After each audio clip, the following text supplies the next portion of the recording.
Justice Athar Minallah ने PTI की दरख्वास्त पर कार्रवाई क़ब्लस वक्त करार दे दी। कार्रवाई जिस अंदाज में शुरू हुई सियासी तनाज़े का बाइस बनी। अदालत पर एतराज़ात उठे। इख्तलाफी नोट में जस्टिस अतहर मिनुल्लाह के नुकात।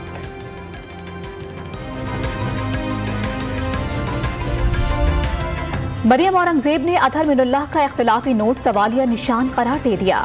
फर्द वाहिद की सहूलतकारी का इल्जाम भी लगा दिया।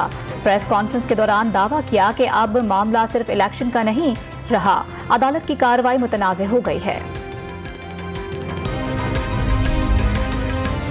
जस्टिस अतहर मिनुल्लाह ने भी 90 दिन में इंतखाबात का उसूल तस्लीम किया। पीटीआई रहनुमा फवाद चौधरी ने जजेज या बेंच पर एतराज़ात मुस्तरद कर दिए।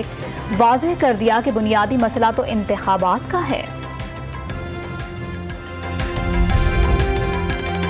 परवेज इलाही का हुक्मरानों पर इलेक्शन से फरार का इल्जाम। खैबर पख्तूनख्वा के पीटीआई रहनुमाओं से मुलाकात में सुप्रीम कोर्ट आखिरी उम्मीद करार दे दिया। तमाम वज़रा के खिलाफ तौहीन अदालत की कार्रवाई का मुतालबा भी कर दिया। और इलेक्शन की कवरेज के लिए ज़ाब्ता-ए-अखलाक जारी। अमन व अमान की सूरत हाल खराब करने वाला मवाद दिखाने पर पाबंदी।